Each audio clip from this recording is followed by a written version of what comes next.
स्वागत है आपका इस हमारे लेक्चर एक फ्रेश एपिसोड में, जिसका है जनरल अवेयरनेस पे हम बीएड एंट्रेंस एग्ज़ाम के लिए लेक्चर लेके आ रहे हैं। तो आज हमारा ये पहला लेक्चर है, तो आइए हम लोग पहला लेक्चर में 1 बाय 1 डिस्कस करते हैं।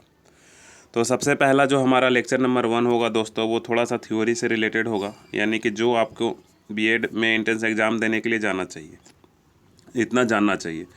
और इस लेक्चर नंबर फर्स्ट से हम ये आपको कंफर्म बताते हैं कि 1 से 2 क्वेश्चंस आपको मिलेगा ही मिलेगा। ये लेक्चर नंबर जो फर्स्ट है हमारा, इससे 1 या 2 क्वेश्चंस आपके यूनिवर्सिटी एग्ज़ाम में मिलेगा ही।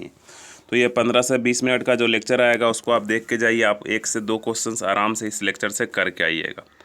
तो आइए हम लोग बिना लेट किए हुए स्टार्ट करते हैं। तो आज का हमारा पहला क्वेश्चन है, वो जो रिलेटेड है वो एनसीटीई से रिलेटेड है। तो सबसे पहला तो एनसीटीई का फुल फॉर्म आपको याद रखना है, national council for teacher education. ये एक एक्ट के थ्रू स्थापना किया गया था। इसकी स्थापना किया गया था 1995 में, यानी 1995 में, आपको याद रखना है। इसके बाद इसके बारे में दूसरा बात जो आपको याद रखना है दोस्तों, वो कह रहा है कि जो जैसे कि आप मेडिकल में एंट्रेंस टेस्ट देते हैं, ठीक है, और इंजीनियरिंग एग्जाम में एंट्रेंस टेस्ट देते हैं, आईटीआई में एग्जाम लेने के लिए एंट्रेंस टेस्ट देते हैं, पॉलिटेक्निक में एंट्रेंस टेस्ट देते हैं, उसी तरह से बीएड में भी एडमिशन के लिए एंट्रेंस टेस्ट हो, इसका रिकमेंडेशन कौन किया था? तो इसका रिकमेंडेशन भी एनसीटी ही ने किया था। आपको ये भी बात याद रखना है कि इसका रिकमेंडेशन भी कौन किया था? एनसीटी ने ही किया था। नेक्स्ट में है दोस्तों कि एनसीटी के पूरे इंडिया भर में 4 रीजनल ऑफिस है, ये आपको याद रखना है। हमारा जो बिहार है वो किस रीजनल ऑफिस के अंदर आता है? तो हमारा जो बिहार है वो उड़ीसा हेडक्वार्टर है, यानी कि इसका जो रीजनल ऑफिस है उसका हेडक्वार्टर उड़ीसा में है। नेक्स्ट वन है आपके एनसीटी के बारे में एक और बात याद रखना है कि इसके जो अभी चीफ हैं, चेयरपर्सन है, उनका नाम विनोद जोशी जी है। उनका नाम क्या है? विनोद जोशी जी है। तो ये आपको याद रखना है दोस्तों। नेक्स्ट जो हमारा एजुकेशनल बॉडी है उसका नाम है एनसीईआरटी। तो एनसीईआरटी से सब लोग फैमिलियर हैं। तो एनसीईआरटी का एक मोस्ट इंपॉर्टेंट जो क्वेश्चन है वो फुल फॉर्म। तो एनसीईआरटी का फुल फॉर्म क्या याद रखना है कि नेशनल काउंसिल ऑफ एजुकेशन, ठीक है, national council for educational research, है ना। एनसीईआरटी का फुल फॉर्म याद रखना, एंड ट्रेनिंग, है ना, ट्रेनिंग छूट गया है, research and training, T for training, ठीक है। राष्ट्रीय शैक्षणिक अनुसंधान परिषद, ये आपको याद रखना है, हिंदी में राष्ट्रीय शैक्षणिक अनुसंधान परिषद। इसकी स्थापना कब की गई थी दोस्तों? तो 1961 में की गई थी, ये आपको ध्यान रखना है। नेक्स्ट वन संस्था है जो हमारा इग्नू के बारे में याद रखना है। तो इग्नू का full form Indira Gandhi national open university, इसकी स्थापना 1985 में की गई थी। एक क्वेश्चन ध्यान देने वाली बात है कि अगर आपसे पूछ दे फर्स्ट ओपन यूनिवर्सिटी, और आंसर में 85 और 86 दोनों नहीं रहेगा एक साथ, या तो 85 रहेगा नहीं तो 86 रहेगा। तो मोस्टली एक क्वेश्चन आता है फर्स्ट ओपन यूनिवर्सिटी जिसका आंसर 86 दिया हुआ रहता है। दो चीज़ें हमारे आज के लेक्चर में बहुत ज़्यादा डिस्कस करने को मिलेगा, एक 1986 और एक 1968। तो ये दोनों के बारे में हम आगे चल के बताएंगे, बहुत ज़्यादा कन्फ्यूज होने का ज़रूरत नहीं है। नेक्स्ट वन है दोस्तों हमारा गवर्निंग बॉडी, तो एससीईआरटी है। तो जैसा कि इंडिया लेवल पे एनसीईआरटी का काम है, वही बिहार में, ठीक है, एससीईआरटी काम है। जैसे कि बिहार में संस्था है बिहार बोर्ड, या फिर जितने भी प्राइमरी सेकेंडरी एजुकेशन है, ये सबका सिलेबस का डिज़ाइन और कैसे पढ़ाई हो, क्या हो, ठीक है, वहाँ पे क्या इम्प्रूवमेंट किया जाए, ये जो सारा का सारा सजेशन है, ये कौन प्रोवाइड करता है? एससीईआरटी प्रोवाइड करता है। तो एससीईआरटी की स्थापना 1981 में करी गई, ये आपको याद रखना है। इसके बाद इसका फुल फॉर्म याद रखना है, state council of education research and training, ठीक है, राष्ट्रीय शिक्षा शोध परिषद एवं प्रशिक्षण परिषद, ये हिंदी में आपको याद रखना है। इसके बाद इसके बारे में मोस्ट इंपॉर्टेंट याद रखना है कि बिहार में जो अभी लेटेस्ट सिलेबस चल रहा है वो 2007 में डिज़ाइन किया गया था, जिसका नाम था बिहार करिकुलम फ्रेमवर्क 1 से 12 तक, या जो भी स्कूलिंग में सिलेबस चलता है उसको डिज़ाइन कौन किया था? एससीईआरटी ने। कब डिज़ाइन किया था दोस्तों? 2007 में।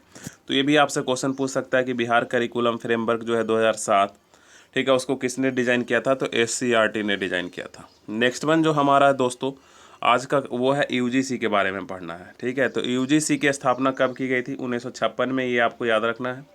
इसका full form university grant commission, ठीक है, यानी कि विश्वविद्यालय अनुदान आयोग। एक क्वेश्चन और यूजीसी के बारे में याद रखना है कि यूजीसी जो बना था वो किस आयोग का देन था? तो यूजीसी बना था वो जो राधा कृष्णन आयोग का देन है, यानी कि रिकमेंडेशन है यूजीसी राधा कृष्णन आयोग का।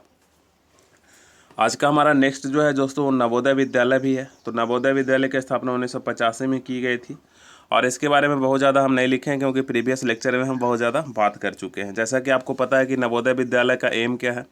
तो ग्रामीण क्षेत्रों में जो क्या है, गरीब विद्यार्थी और मेधावी हैं, है ना, उनको सही शिक्षा प्रोवाइड करना है, यानी कि क्वालिटी एजुकेशन प्रोवाइड करना है। नेक्स्ट वन है दोस्तों सर्व शिक्षा अभियान। तो नेक्स्ट हमारा रिकमेंडेशन ये मतलब कि ये आपका जो 8th है वो सर्व शिक्षा अभियान है। तो सर्व शिक्षा अभियान जो है 86 कॉन्स्टिट्यूशनल अमेंडमेंट में जब 6 से 14 वर्ष के आयु को बच्चों को 20A के तहत मौलिक अधिकार घोषित किया गया था, यानी कि शिक्षा का मौलिक अधिकार 20A के अधिकार मौलिक अधिकार शिक्षा यानी कि पढ़ाई को बच्चों के लिए मौलिक अधिकार, यानी कि 6 से 14 वर्ष के जो बच्चों हैं उनके मौलिक अधिकार घोषित किया गया था, तभी सर्व शिक्षा अभियान चलाया गया था।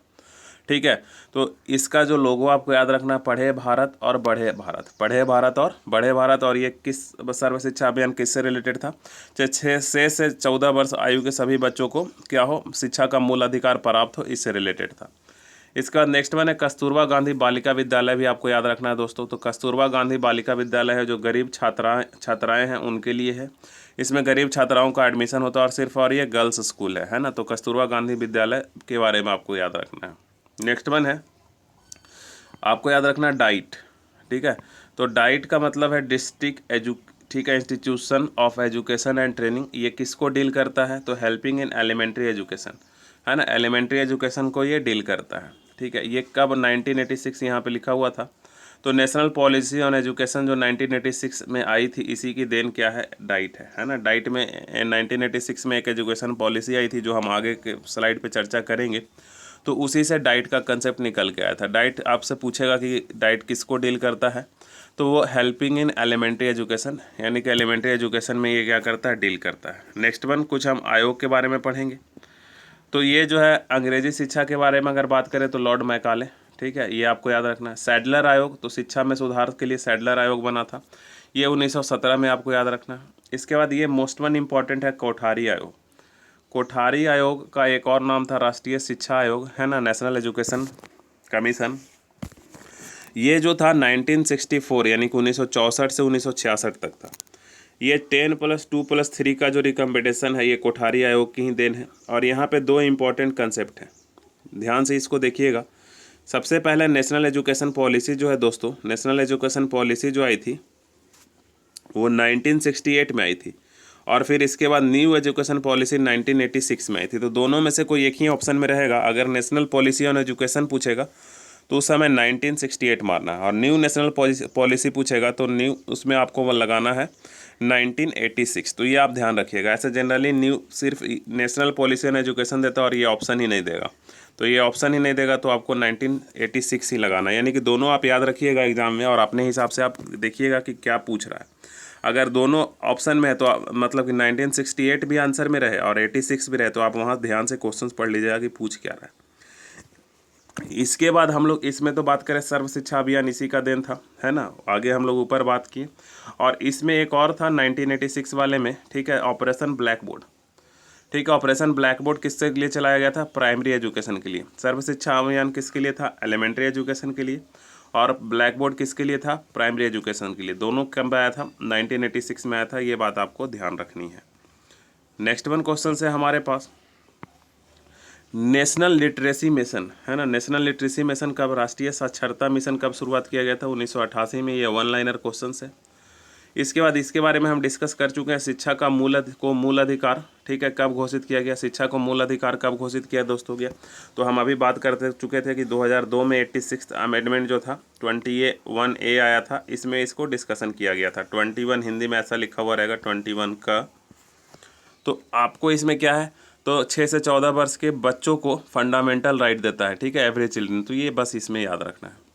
इसके बाद RTE एक्ट किस आयोग की देन है? तो राष्ट्रीय ज्ञान आयोग की देन है ना। RTE से बहुत क्वेश्चंस आते हैं। तो RTE जो एक्ट है, राइट, और RTI नहीं समझिएगा, RTE राइट टू एजुकेशन, ठीक है, राइट टू एजुकेशन एक्ट जो है 2009 में आया और इसको लागू 2010 में किया गया। तो अक्सर इसमें कन्फ्यूजन हो जाता है, जैसे ही राइट टू एजुकेशन एक्ट पूछता है कि कब लागू किया गया तो आप 2009 लगा देते हैं। तो इसमें आपको ध्यान रखना है कि ये जो है RTE 2009 जो है इसको लागू किया गया 1 अप्रैल 2010 को। कब लागू किया गया? 1 अप्रैल 2010 को। ये बात आपको ध्यान रखना है। नेक्स्ट वन है, इसमें भी वही बात करी गई थी कि 6 से 14 वर्ष की आयु को फ्री एजुकेशन दिया जाएगा। दोनों में ध्यान अंतर देखिए। ये जब आया था शिक्षा का मूल अधिकार, तो इसमें फ्री करने की बात नहीं कही गई थी, बस बताया गया था कि अच्छा सभी को शिक्षा देना है, फ्री देना है, इसका कोई बात नहीं हुआ था। लेकिन ये जो आया RT एक्ट 2009, इसमें बात करी गई 6 से 14 वर्ष की आयु को फ्री एजुकेशन देना है।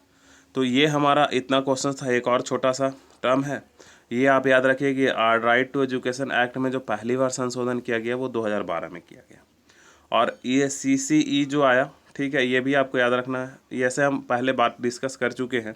तो जो FA1, FA2, FA3, FA4, SA1, SA2 जो CBSE में पढ़े होंगे वो उनको पता होगा। तो ये CCE इसी से रिलेटेड था। तो आज के इस लेक्चर में इतना थ्योरी आपको जानना ज़रूरी था। इसको आप एक बार और देखिएगा, नहीं तो स्क्रीनशॉट ले लीजिएगा, है ना।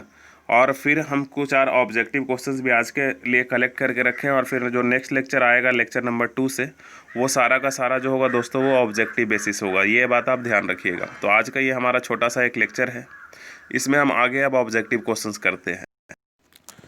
तो आज का हमारा पहला जो ऑब्जेक्टिव क्वेश्चन है दोस्तों, वो कह रहा है कि राष्ट्रीय माध्यमिक, माध्यम जो लिखा हुआ है इसको आप माध्यमिक पढ़िएगा, हिंदी में थोड़ा उल्टा ट्रांसलेट हो गया है, तो ये माध्यम नहीं लिखा हुआ है, माध्यमिक लिखा हुआ है। तो राष्ट्रीय माध्यमिक शिक्षा अभियान जो है, ठीक है, कब लॉन्च किया गया था? तो राष्ट्रीय माध्यमिक शिक्षा अभियान है दोस्तों, आपको याद रखना है 2009 में लागू किया गया था। राष्ट्रीय माध्यमिक शिक्षा अभियान कब लागू किया गया था? 2009 में लागू किया गया था। ये बात आपको ध्यान रखनी है। नेक्स्ट वन है कि महिला समाख्या, जो आपके गांव में महिला समाख्या का आप कंसेप्ट देखे होंगे, महिला समाख्या, वो कार्यक्रम किस चीज़ पे केंद्रित है? तो महिला समाख्या कार्यक्रम जो दोस्तों है महिला शिक्षा पे केंद्रित है, ये आपको याद रखना है।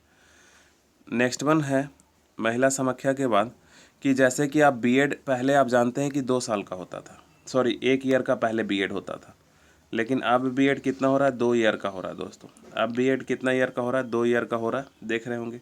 तो ये 1 ईयर से 2 ईयर का नोटिफिकेशन NCT ने कब जारी किया था? तो 2014 में जारी किया था। और पहला जो सेशन है 2000 वो 2 ईयर वाला, वो है 2015 से 2017, ठीक है, ये आप ध्यान रखिए। तो NCT में 2 साल 2 साल का B.Ed होगा, उसका नोटिफिकेशन 2014 में आया था। नेक्स्ट वन है दोस्तों आज का हमारा क्वेश्चन कि नेशनल टीचर डे कब होता है? तो इसका लाने का हमारा मुख्य उद्देश्य था 5 सितंबर, तो सब लोग जानते ही हैं, जल्दी ही पास हुआ। एक डेट हम बताना चाह रहे होंगे 5 अक्टूबर। तो 5 अक्टूबर को इंटरनेशनल, पूरे world over, all over world में क्या किया जाता है? राष्ट्रीय शिक्षा ये मतलब कि अंतर्राष्ट्रीय शिक्षा दिवस जो है वो 5 अक्टूबर को है, और हमारा राष्ट्रीय जो है वो 5 सितंबर को है, ये ध्यान रखना है।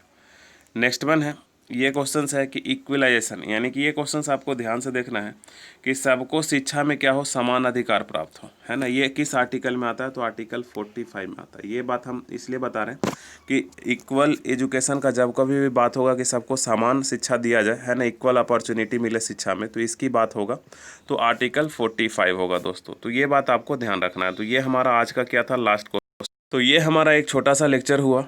अगले लेक्चर से सीधे सिर्फ और सिर्फ इम्पॉर्टेंट MCQ का लेक्चर आएगा, ठीक है। तो उसमें थोड़ा लेक्चर वो लंबा होगा। तो आज ये लेक्चर में आप नीचे कमेंट सेक्शन में बताइएगा कि आपको लेक्चर ये कैसा लगा, और हम उम्मीद करते हैं कि इसमें जो हम डाउट आपको क्वेश्चंस बताएं वो रिविजन पर्पस से ही हुआ होगा, क्योंकि पहले ये सब आप जानते होंगे, ठीक है। तो इतना आपके एग्ज़ाम में जाने से पहले इसको इतना आपको श्योर माइंड में रख के जाना है। तो आप इसको छोटा एक नोट्स भी बना ले सकते हैं, ताकि आप एग्ज़ाम में जाने से पहले इसको क्या कर ले, देख लें। यहाँ से हम उम्मीद करते हैं 1 या 2 नंबर का क्वेश्चंस आपको मिलेगा ही मिलेगा। तो इस लेक्चर में इतना ही दोस्तों, आज के लिए थैंक यू। फिर एक नेक्स्ट लेक्चर के साथ हम आपसे जल्द ही मिलते हैं।